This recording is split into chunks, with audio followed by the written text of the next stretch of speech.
माँ भैया एक फोन काहे नहीं करत? पहले तो रोज फोन करत रहे। का जाने ऐसा लड़की से बियाह भइल कि कान भर भर के नू सिखा सिखा के सब परिवार से मोहे छोड़ा दिलक। देख एमे गलती भाभी के नहीं खे, सारा सर गलती भैया के बा। ऐसे कि भैया काहे निखन भाभी के भड़का दे तुमका परिवार के खिलाफ। भैया सुनेलन तबे भाभी कहेली। भैया के हिम्मत नहीं के कि भाभी के परिवार के खिलाफ उनका के कुछ कह दे। जान तरीस का है क्या कि भाभी कहियो ना सुनिया।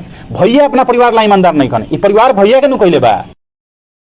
जी तनी अपना माई बहन से बोली ना कि तनी काम में हाथ बटा दे। वो लोग कुछ काम ना करेला, लोग सब काम हमरे से करवावेला लोग। ठीक बा, हम बोलत तनी।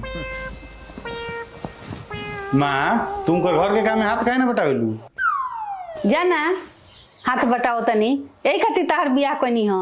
बियाह ही सोच के कोनी के पतो है तो सुख करे। बेटा के बियाह के पहले हूँ खटी या बियाह के बादो खटी। अब हम सास बन गइल बनी, अब हम ना खटे, अब आराम करे। अते दीदी यही ना तोर बियाह करेनी कि कुंवारों में हम ही खटनी या भौजाई आईली तो हम ही खटेम, हम ना खटेम। अब जब हम बियाह ना करत रही तो तोनी के दुनू जानी कहत रहू लोग बियाह क ले तोर बहुत चिंता बा, बहुत चिंता बा। हमरा अब समझ में आइल कि काहे हमरा बियाह के पीछे दुनू जानी माई बेटी पड़ रहू लोग। ए जी रउआ सबसे ज्यादा डर केकरा से लागेला? तारा माई से। काहे? उ तो रउआ के कितना मानेली? हमरा घरवा में अगवा उहे नु लगावेली।